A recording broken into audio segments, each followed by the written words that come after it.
गुरु प्यारी सात संगत जी, आप सभी को प्यार भरी राधा स्वामी जी। आज जो हम आपको साखी सुनाने जा रहे हैं वो साखी श्री गुरु रामदास जी की है। श्री गुरु रामदास जी सिखों के चौथे गुरु थे, चौथे नंबर के गुरु थे। एक बार श्री गुरु रामदास का जो साधु था उसने अपना घर नया बनाया और उसमें अपने नए घर में प्रवेश नहीं किया कि हम उसको तब प्रयोग में लेंगे जब उसमें अपना सारा बैठेंगे, जब सतगुरु आएंगे, सतगुरु अपने चरण डालेंगे हमारे नए घर में। इतने तक हम उसको प्रयोग में नहीं लेंगे, यूज नहीं करेंगे। बनाकर छोड़ दिया एक नया घर बढ़िया और इच्छा मन में जाहिर की कि नए घर में पहले हमारे सतगुरु अपने चरण डालेंगे, वो प्रवेश करेंगे, उस घर के अंदर बैठ के वो भोजन करेंगे, तब हम इसको यहाँ इसके अंदर इसको यूज करेंगे। चारपाई वगैरह डाल के अपना रात को सोने का उठने बैठने का काम, इसको हम काम में तब लेंगे। और उस नए घर को बने हुए पूरा 1 साल हो गया था। 1 साल तक इंतजार करते रहे। आज कौन सा ऐसा साधु है जो अपने साधु को सतगुरु की नजर से देखे, उनके अंदर वो सतगुरु वाला प्रेम प्यार वो भाव हो। आज तो कोई भी साधु है एक अपने दूसरे साधु को देखता है तो उसको इतनी उससे नजर से देखेगा कि ये होना ही नहीं चाहिए था, मेरा ही राजपाट होता इस घर में, मेरा ही नाम होता। उससे इतनी चिढ़ावट होती है हद से ज्यादा। चाहे वो मुख से कुछ ना कहे, अंदर से ही उसका भाव ऐसा होता है कि उससे वो बात करना तक नहीं ठीक समझता।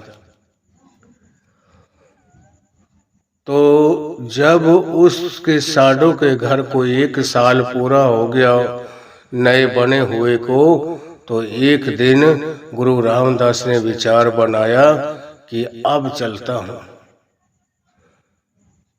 तो जिस दिन गुरु रामदास उनके घर पे गए, उस दिन एक और उनके शिष्य थे, 2 और उनके ही चेले थे गुरु रामदास के, उनसे ही उन्होंने नाम शब्द लिया हुआ था, उन्हीं का सत्संग सुना करते थे।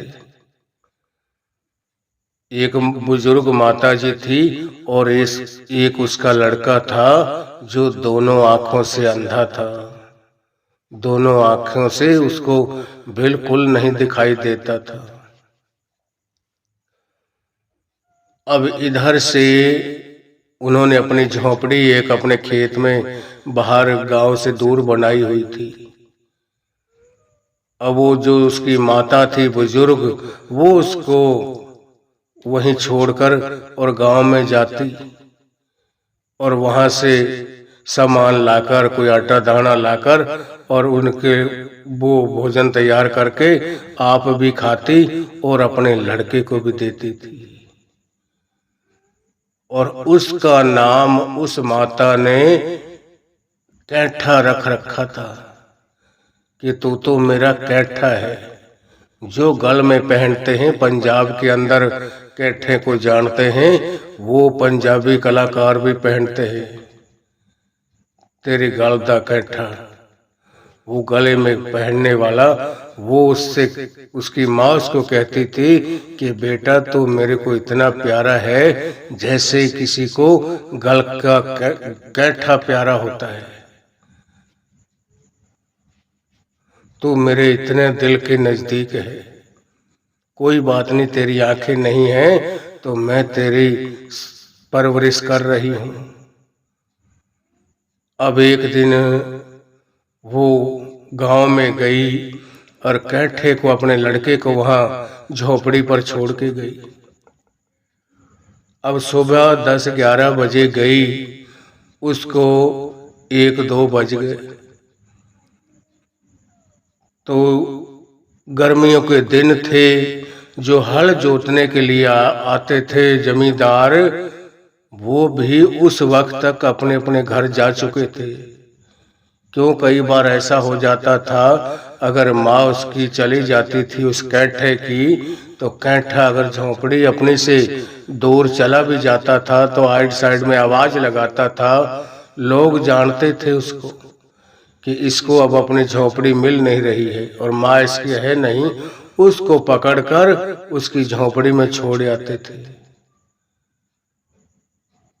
अब इधर से माँ उसकी गांव में चली गई और उसको वापस आने में 1-2 बज गए। बहुत कड़ाके की धूप थी और एकदम से सूरज के आगे बादल आ गए। जैसे बादल आए तो कैठा जैसे थोड़ा बाहर की तरफ निकला। उसने देखा, हाथ को ऐसे बाहर निकाल के कहने लगा, दिन छिप गया है, दिन तो छिप गया है, ठंडा मौसम हो गया है। अब वो उस झोपड़ी से बाहर निकल गया, जाकर माँ को आवाज लगाई। माँ तो बहुत दूर थी। थोड़ा जैसे बाहर निकला, ठंडे मौसम की वो हवा, ताजा हवा लेने के लिए कि अब तो दिन छिप गया है, अब तो ठंडा मौसम हो गया है। अब वो तो सूरज के ऊपर बादल आ गए थे, इसलिए वो छांव हो गई थी सारी। उसको लग रहा था कि ये छांव है, अब दिन छिप गया, ठंडा मौसम हो गया, अब धूप नहीं है। तो वो अपनी झोपड़ी से बाहर निकल गया और बाहर भी निकल गया, थोड़ा दूर चला गया और उसको अपनी झोपड़ी भूल गई कि मैं किधर छोड़ आया हूँ, अब कहाँ जाऊँ। और उसको ढूंढते ढूंढते कोई दूसरे रास्ते पे, दूसरे खेत की डोल पे लग गया और अपनी उस झोपड़ी से और दूर चला गया।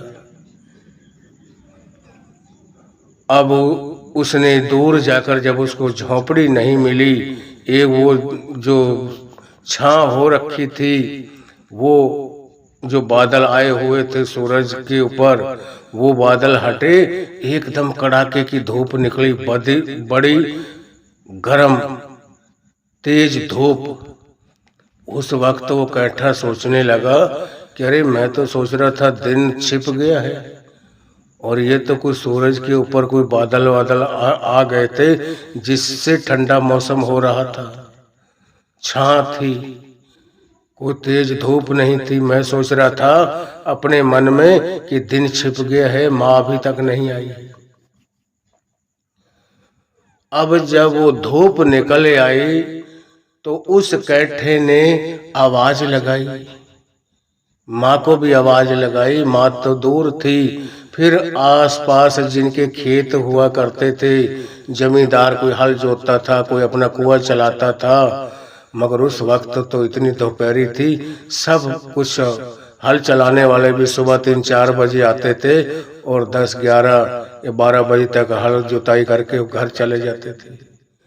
फिर शाम को 3 बजे 4 बजे आते, फिर 6-7 बजे तक जुताई करते, 3-4 घंटा फिर जुताई करते थे। अब उस वक्त तो सब अपने अपने घर जा चुके थे, कोई आदमी नहीं था। आखिर अब वो कहीं छां देखे, उसको अगर कहीं दिखाई दे तो वो कोई पेड़ ही क्या, किसी अपनी झोपड़ी पे भी जा सकता था। अब वो इधर उधर हाथ मारता और आवाज लगाता कि भाई, अगर कोई नजदीक घूम रहा हो तो मेरे को मेरी झोपड़ी पर छोड़ आओ, मैं भूल गया हूँ मेरी झोपड़ी किस तरफ है और मेरी माँ है नहीं नजदीक। आखिर जब कोई आवाज नहीं आई, इधर उधर से, आइट साइड से, चारों तरफ से कड़ाके की धूप थी, कहीं जा नहीं सकता। एक खेत की ऊंची डोल थी, उस डोल के ऊपर बैठ गया। जब उस डौल के ऊपर बैठा, जब बैठ गया तो उस वक्त उसने आवाज लगाई, खूब कोशिश की, मगर कोई नहीं बोला। तो उसे अपने सतगुरु की याद आई कि आज मेरा सतगुरु मेरे को यहाँ से ले जा सकता है, ना मेरी माँ है, ना कोई और हाली है हल अपने खेतों में हल चलाने वाला, इस वक्त कोई नजदीक नहीं है। और उस दिन वो गुरु रामदास जो थे अपने साधु के घर आए हुए थे, जो उसने नया घर बनाया था, और 1 साल तक उसमें उनके अंदर वो गए ही नहीं। क्यों? क्योंकि पहले सतगुरु इसमें चरण डालेंगे, सतगुरु इसके अंदर बैठ के भोजन करेंगे, उसके बाद में हम इसमें खाना पीना बनाएंगे, सोएंगे, चारपाई डालेंगे, इसको हम तब प्रयोग में लेंगे, इतने तक हम इसके अंदर ही नहीं घुसेंगे। और इधर से उस दिन गुरु रामदास अपने साधु के घर गए, और उनके अंदर उस दिन इतनी खुशी हद से ज्यादा। अब गुरु रामदास बैठाया उनको, और उनका जो साधु था वो हाथ के पंखे बने हुए हुआ करते थे किसी कपड़े के, या उसमें कोई डंडी वगैरह लगाकर वो दोनों हाथों से बहुत तेज हवा कर रहा था। और कम से कम आधा घंटा वो रुके उनके घर पे, और इतनी तेजी से वो हवा करता रहा, उसके बाजू थक गए चुके थे। और कहने लगा कि गुरुजी, मैं इतनी तेज हवा कर रहा हूँ और आपका पसीना सोखने के बजाय और ज्यादा उतर रहा है, और आपके कपड़े पसीने में लथपथ हो गए हैं, पूरे भीग चुके हैं। क्या बात है, आपका पसीना क्यों नहीं सोख रहा? तो गुरु रामदास अपने साधु की तरफ देखकर मुस्कुराए और कहने लगे कि बेटा, ये पसीना नहीं सोखेगा। क्यों? क्योंकि मेरा एक प्यारा धूप में बैठा है, और मेरे को उसने अपनी लेव, उसने अपना ख्याल, अपना ध्यान मेरी तरफ लगाया हुआ है कि मेरे सतगुरु, अब मेरे को आप ही राह लगा सकते हो, मेरी झोपड़ी पर आप ही पहुंचा सकते हो। अब ना तो मेरी माँ है और ना कोई मेरा कोई और अड़ोसी पड़ोसी है जो मेरी झोपड़ी में मुझे छोड़ दिया करता था। अब वो था कैठा, जो एक खेत की डौल के ऊपर बैठा हुआ था, और बहुत तेज कड़ाके की धूप पड़ रही थी। तो उधर से वो अपनी आंखें उसकी थी नहीं बेचारे की, और एक खेत की डौल के ऊपर बैठा हुआ था धूप में, और अपना ध्यान अपने सतगुरु के उसमें लगा के बैठा था कि वो उनका सत्संग सुनता था। उसकी माँ उसकी शिष्य थी, उसकी जो माता थी कैठे की, उसको गुरु रामदास से नाम शब्द मिला हुआ था। वो उसके सत्संग में जाया करती थी, उसके प्रवचन सुना करती थी, और अपने लड़के को कैठे को भी ले जाया करती थी, वो भी गुरुजी को ही मानते थे। और उस दिन वो उसका जो गुरु रामदास का साधु था, वो हवा कर रहा था दोनों हाथों से, मगर पसीना सूखने के बजाय और ज्यादा इतना उतरा, गुरु रामदास के पूरे कपड़े भीग गए। और इस बात के बारे में गुरु रामदास के साधु ने गुरुजी से पूछा कि गुरुजी, क्या बात है, मेरे दोनों बाजू थक चुके हैं, मैं दोनों हाथों से लगातार आध घंटा हो गया, इतनी तेजी से मैं जोर जोर से हवा कर रहा हूँ कि आपका जो पसीना है, आपकी गर्मी हट जाए, और आपको और ज्यादा पसीना उतर रहा है और ज्यादा गर्मी लग रही है, क्या बात है? तो उस वक्त गुरु रामदास मुस्कुराए और अपने साधु से कहने लगे कि बेटा, मेरा एक प्यारा धूप के अंदर बैठा हुआ है, मैंने उसकी जो धूप है, उसके शरीर को जो धूप गर्मी लगनी थी, वो धूप मैंने अपने शरीर के ऊपर ले रखी है, इसलिए मेरा पसीना आप नहीं सुखा सकते। क्यों, वो तो उसका ध्यान तो पूंज की तरह उसने मेरे अंदर जोड़ रखा है कि मेरे मालिक मेरे को कहीं छांव में पहुंचाओ। मैं गर्मी में जल रहा हूँ, मैं धूप में बैठा हूँ, ना मैं किसी पेड़ को देख सकता हूँ, चाहे मेरे कोई पास ही हो, मैं उसके पेड़ की छांव के नीचे भी नहीं जाकर बैठ सकता। और मेरी माता जी भी पता नहीं आज कहाँ चली गई, वो भी नजदीक नहीं है। ना कोई और अड़ोसी पड़ोसी है अपने खेत में काम काज करने वाला, कोई हल वगैरह जोतने वाला, कोई जमींदार भी नहीं है। खूब आवाज लगाई है मैंने जोर जोर से, मगर कोई नहीं बोला। इस वक्त सब अपने अपने घर जा चुके हैं। तो अब तो मेरे सतगुरु आप ही मेरी रक्षा करोगे, आप ही मेरे को बचाओगे, नहीं मैं तो इस धूप में मर जाऊंगा इतनी गर्मी में। तो उसकी जो याद थी, उसकी जो सतगुरु के प्रति तड़प थी, विरह थी, उनकी तरफ उनका ख्याल लगा हुआ था।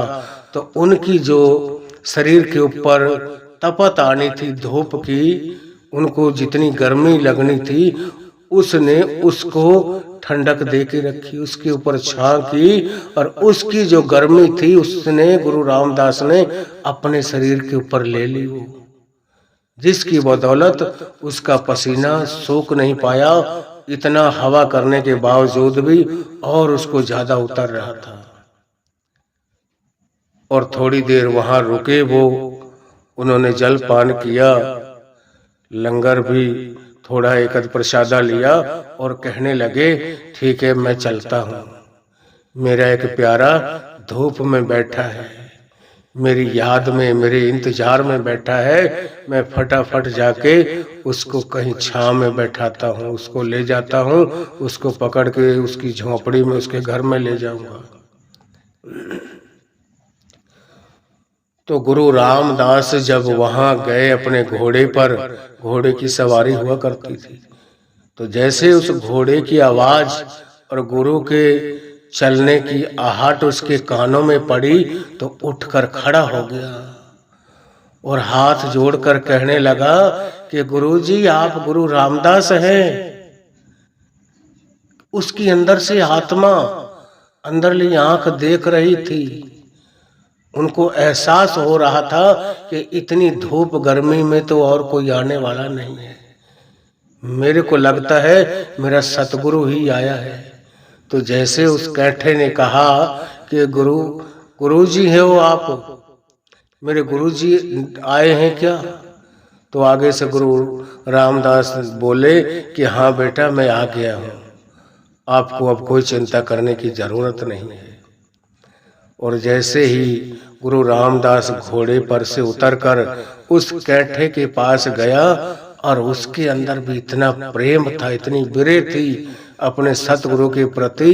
जैसे गुरु नजदीक गया, गुरु ने उसको अपनी छाती से लगा लिया, उसकी भी वो प्रेम का बंधा हुआ था, उसके प्रेम का भी सतगुरु बंधा हुआ था। और जब उसको अपने गले लगा लिया और कहने लगा गुरु रामदास कि बेटा कैठा मांग, आज जो कुछ मांगता है मैं तेरे ऊपर बड़ा खुश हूं। तो कैठा कहने लगा गुरुजी मैं निहाल हो गया हूं, मेरे को आपके दर्शन हो गए, आपके दीदार हो गए, मेरे को कुछ नहीं चाहिए। मगर गुरु ने कहा नहीं बेटा मैं आपके ऊपर आज बहुत खुश हूं और मैं आपको कुछ देना चाहता हूं, आप मांगे जो कुछ कहोगे मैं वो ही दूंगा। तो कैठा कहने लगा गुरुजी आप वचन भरो, अगर मेरी इच्छा नहीं है पर आप मेरे को इतना मजबूर करते हो तो आप पहले वचन भरो, जो मैं मांगूंगा वो आपको देना पड़ेगा। कहने लगा गुरु रामदास कि ठीक है बेटा मैंने वचन दिया आपको, आप मांगो क्या मांगना चाहते हो।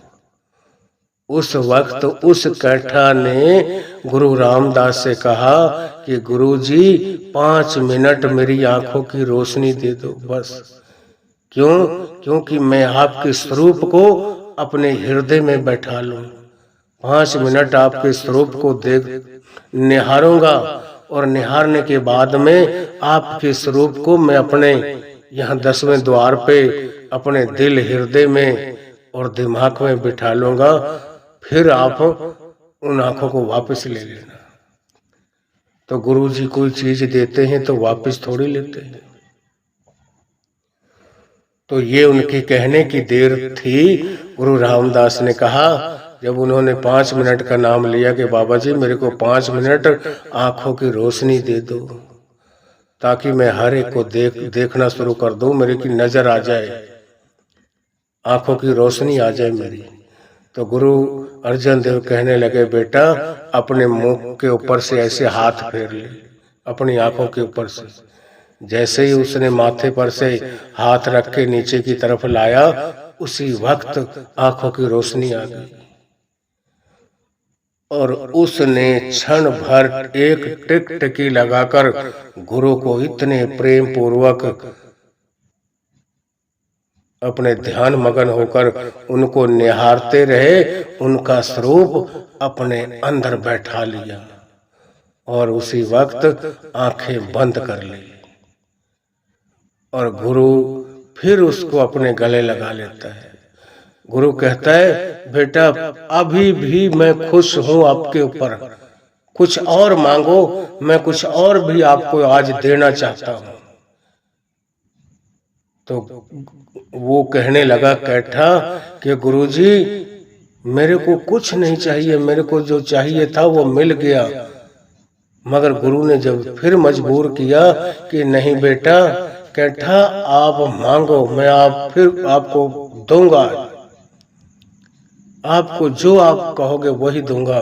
फिर कैठा ने कहा अपने सतगुरु से कि गुरुजी भरो वचन, फिर जो मैं मांगूंगा वो ही काम आपको करना पड़ेगा, वो चीज देनी पड़ेगी। तो गुरु ने वचन दे दिए और कहने लगा कि जा कैठा आपको मैंने वचन दिए, जो तू मांगेगा जो तू कहेगा मैं वही काम कर दूंगा। जब गुरु रामदास ने वचन दिए तो कैठे ने कहा कि मेरे मालिक मेरी आंखों की रोशनी आप वापस ले लो। मेरी यही विनती है, यही अरदास है आपके आगे कि मैं अब देखना नहीं चाहता और किसी को आपके अलावा और किसी के दीदार और किसी के दर्शन ही नहीं करना चाहता। तो गुरु ने कहा कि बेटा गुरु जो चीज दे देता है ना, निहाल होकर खुश होकर, उसको कभी वापस नहीं लेता।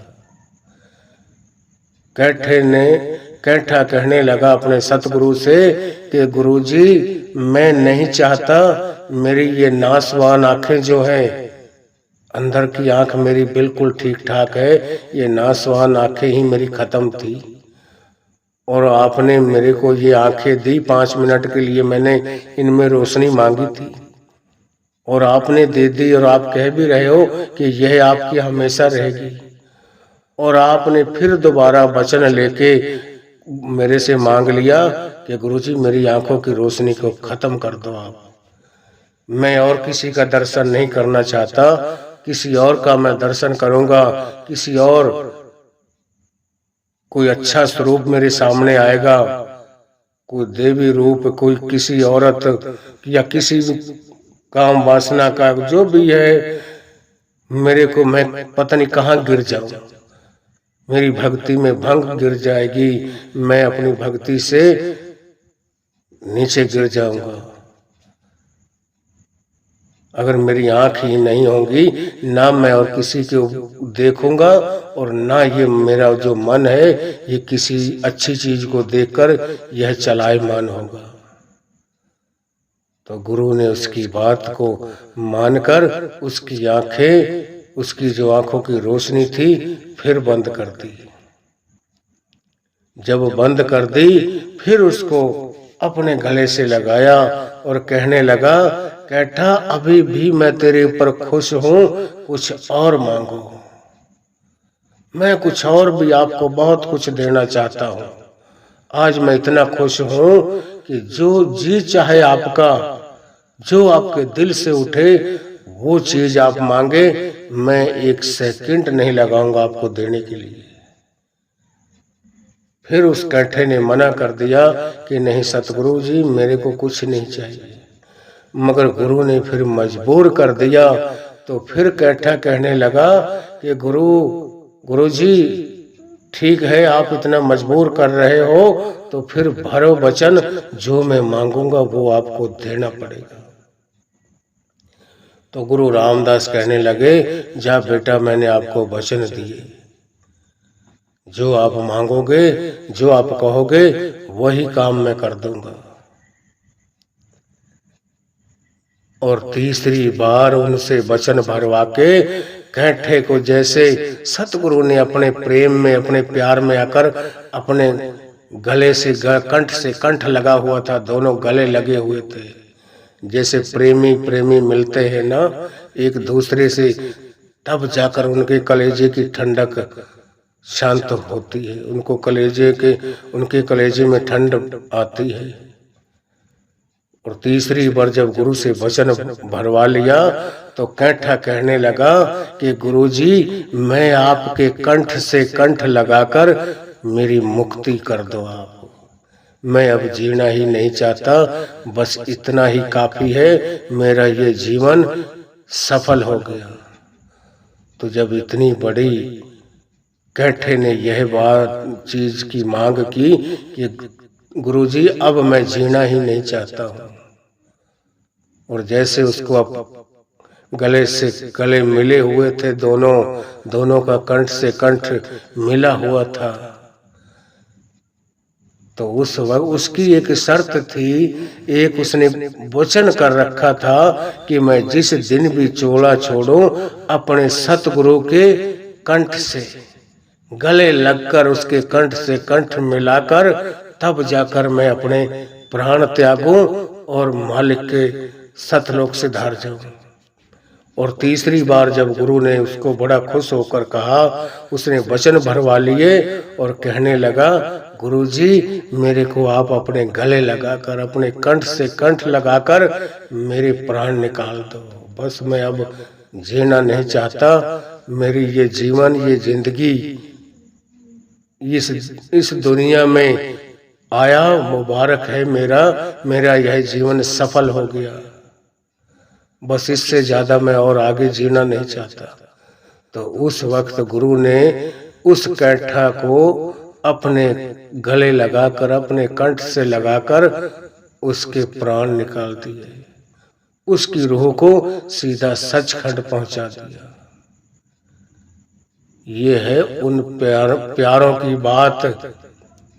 ये ऐसे जो मालिक के प्यारे होते हैं, उनको सतगुरु खुद जाकर मिलते हैं और उनकी मुक्ति खुद करते हैं।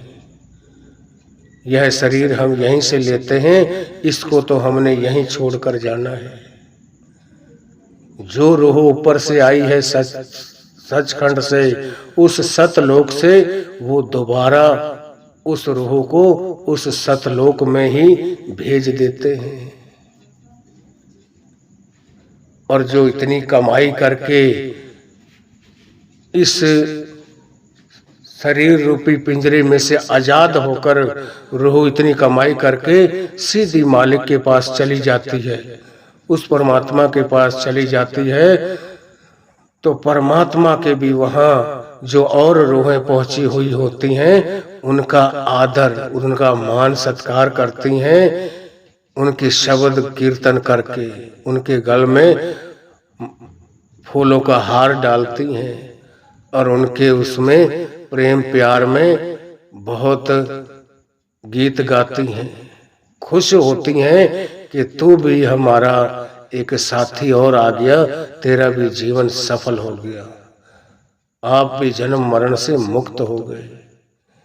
तो यह सतगुरु की दया मेहर से होता है। जब सतगुरु खुश हो जाए तो उस वक्त कोई चीज ऐसी नहीं है जो सतगुरु नहीं कर सकते, वो जी चाहे कर सकते हैं। पूरे संत के अंदर, पूरे सतगुरु के अंदर वो ताकत होती है, अगर वो चाहें तो पूरी त्रिलोकी को सचखंड ले जा सकते हैं। मगर वो ऐसा करते नहीं। वो उस कुल मालिक के भाने में, उसके हुक्म में रहते हैं।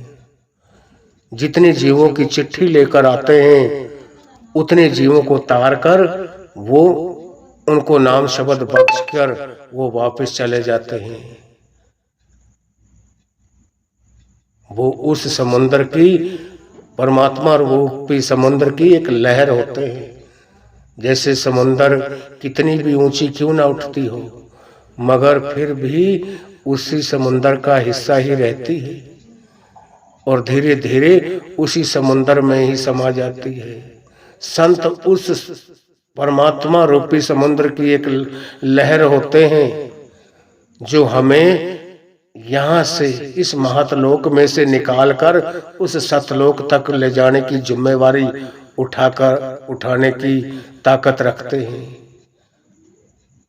वो एक फाइल लेकर आते हैं कि इतनी रूहों को आपने पहुंचाना है, ये जिम्मेवारी है। उतनी रूहों को वो नाम शब्द बख्श के और उनको सचखंड पहुंचाकर फिर वो जिम्मेवारी किसी दूसरे संत महात्मा को, उसके कंधों के ऊपर वो भार डाल देते हैं। वो अपनी ही रूह किसी नए शरीर में धारण कर जाती है। ताकत वही होती है, सब कुछ वही होता है, मगर जब यह शरीर वृद्ध हो जाता है, जैसे पुराने कपड़े हो गए, वो दोबारा नए शरीर में प्रवेश कर जाते हैं। जैसे नए कपड़े पहन लिए हों, फिर दोबारा से शुरुआत उनकी होती है। मगर अंदर ताकत वही होती है, वही शब्द रूप होते हैं, वो सतगुरु वाणी रूप होते हैं। तो इस साखी से हमें यह पता चलता है कि जो मालिक के सच्चे प्यारे होते हैं, जिनके अंदर सच्ची लगन, सच्ची विरह, सच्ची तड़प होती है अपने परमात्मा से मिलने की, परमात्मा उनको खुद उनके पास आकर उनको अपने साथ जोड़कर उनको ले जाता है, जन्म मरण से मुक्त कर देता है। हमें भी चाहिए कि हम इस तरीके की भजन बंदगी करें, इस तरीके का हमारा भी प्रेम प्यार हो अपने सतगुरु के साथ, अपने मालिक के साथ, तब जाकर हमारा पार उतारा होगा। नहीं तो हम यहीं के यहीं इसी 84 लाख जिया जोन में धक्के खाते फिरेंगे, कभी हमारी मुक्ति होने वाली नहीं है। मुक्ति होने की जो युक्ति है वो हमारे सतगुरु ने हमको दे दी है, वो है भजन सुमरन। अगर हम उसको नहीं करेंगे, ऐसे हाथ पे हाथ रख के बैठे रहेंगे, तो ये भी कोई गारंटी नहीं है कि सतगुरु हमें ले जाएंगे। भाई, हम सारी जिंदगी आकर यहाँ स्कूल का मुंह ना देखें तो मरने के बाद कोई हमें MA BA की डिग्री नहीं देगा। मरने के बाद कोई ये नहीं कि हम सारी पढ़ाइयाँ पास कर जाएंगे। क्या जिम्मेवारी है, कौन हमको कोई ले जाए या ना ले जाए। जब तक जिंदे जी, हमारे सतगुरु तो कहते हैं भाई मरने की क्या गारंटी है। जिंदे जी अंदर से रिश्ता जोड़ लो अपने सतगुरु से, तब आपको सच्चा विश्वास होगा कि हमारा सतगुरु हमें कभी छोड़ने वाला नहीं है। मरने के बाद की क्या गारंटी है। आप जब शरीर में नहीं रहोगे, आपकी हस्ती ही खत्म हो जाएगी। आप किसको पकड़ोगे उस वक्त, किससे लड़ोगे, किससे झगड़ोगे कि आपने कहा था आपको हम ले जाएंगे, आज ले नहीं जा रहे। जब हम करेंगे ही नहीं तो कहां से वो मंजिल पाएंगे। कर कृपा का मतलब है, उसका अर्थ है कर और पा। इसीलिए हमारे सतगुरु कहते हैं भाई ये करनी दा मार्ग है, गल्ला दा मजबून नहीं। गल्ला नाल गल्ला मिलणगियां, करनी नाल करनी मिलूगी। तो हमें चाहिए हम कथनी में और करनी में देखें क्या फर्क है। हम कथनी बहुत करते हैं मगर करनी नहीं करते। जब तक हम कथनी के बजाय अपने आप को करनी में नहीं डालेंगे, जो हमको हमारे सतगुरु ने नाम शब्द बख्शा और वो जो उन्होंने नाम शब्द हमें बताया, वो गुरु मंत्र दिया, उसका पूरा जाप करें, पूरा वक्त दें और अंदर सतगुरु के स्वरूप का भी ध्यान करें और अंदर भजन भी सुने, शब्द धुन को भी सुने। वो धुन ही है सब कुछ, वो ही परमात्मा है। हमें भी चाहिए इस साखी से हम अपना, इस साखी को सुनकर अपने आप को बदले, अपने आचार विचारों को बदले, तब जाकर हमारी मुक्ति होगी। हम अपने आप को संत मत के सांचे में तब जब तक नहीं डालेंगे जब तक हमारा पार उतारा नहीं है। हम यहाँ के भी मौज मस्ती में सारे रंग रलियां हर तरह की मनाएं और अंदर के भी रूहानियत दौलत लेना चाहें, ये दोनों चीज नहीं मिलती। या तो दुनिया की मौज मस्ती कर ले या अंदर की रूहानियत दौलत वो रस ले ले। यह रस तो हमें बार बार खींचकर फिर इस दुनिया में लाएगा, और वो रस अंदर का रस जब उससे हम जुड़ गए फिर हम बार बार कभी आने वाले नहीं हैं। हमारा सदा सदा के लिए जन्म मरण से हम ऊपर उठ गए, हमारी मुक्ति हो जाती है। तो हमें भी चाहिए इस साखी को सुनकर हम अपने आप को बदले, अपनी सोच को बदले। जब तक हम अपने आप को नहीं बदलेंगे हमारा भाई कोई फायदा नहीं होने वाला। अगर किसी के मन में हो कि हमको तो इतना बड़ा, जितने संत मत के जो रूहानियत नाम के गुरु हैं उनमें से सबसे बड़ा गुरु मिला हुआ है, अरे हम कितने भी बड़े स्कूल में अपने बच्चे को दाखिला दिलवा दे, स्कूल में नाम लिखवाने से या उसमें दाखिला दिला देने से अगर वो बच्चा पढ़ाई ही ना करे, पढ़ाई की तरफ तवज्जो ही ना दे, उसको कौन पास कर देगा। स्कूल तो चाहे बड़े से बड़ा हो और चाहे छोटे से छोटा हो, पढ़ाई तो उसको खुद को करनी पड़ती है। तो जब तक हम अंदर की वो भजन बंदगी वाला काम पूरा नहीं करेंगे, जब तक हमारा पार उतारा नहीं होगा, कोई झूठी तसल्ली में ना बैठा रहे। यह हमारे बाबा जी बार बार फरमाते हैं कि भाई कईयों को मौका मिलता है, वो कहते हैं बाबा जी हमारे सिर पे हाथ रख दो। कोई कपड़ों को हाथ लगाने के लिए दौड़ता है, कोई पैरों की तरफ दौड़ता है, कोई गाड़ी की तरफ भागता है। इन चीजों से क्या मिलना है। बाबा जी कहते हैं जब तक आपको अंदर से मैं कुछ ना दूं, आपके सर पर कितना आप हाथ रखवा लो, अगर मैं दिल से आपको कुछ ना दूं तो आपके ये जो बालों की सेटिंग है ये तो भले ही खराब हो जाए, ये जो आपकी डेकोरेशन बनी हुई है इसकी तो ये सारी भले ही खराब हो जाए, मगर आपको मिलेगा कुछ नहीं। जब तक मैं दिल आत्मा से अंदर से ना दूं, और दिल आत्मा से उसी को देते हैं जो अंदर से भजन स्मरण करते हैं, अंदर से प्रेम प्यार करते हैं अपने सतगुरु से, अपने मालिक से। बाहर दिखावा नहीं करते। बाहर दिखावा करने वालों को कुछ नहीं मिलता। हम दुनिया को पागल, दुनिया को मूर्ख बना सकते हैं, उस कुल मालिक को, उस परमात्मा को हम कभी नहीं बना सकते। वहां तो एक दिन सच सामने आएगा। तो हमें भी चाहिए इस साखी को सुनकर हम अपने आप को बदलें और अपनी सोच को बदलें, जब जाकर हमारा पार उतारा होगा। अगर आप हमारे रूहानी साखियाँ चैनल पर नए हैं तो हमारे चैनल को लाइक व सब्सक्राइब जरूर करें, जब कि आपको यह साखी सुनकर पसंद आए। और कमेंट में राधा स्वामी लिखें, और यह भी लिखना ना भूलें कि हम कौन से एरिया, कौन से स्टेट से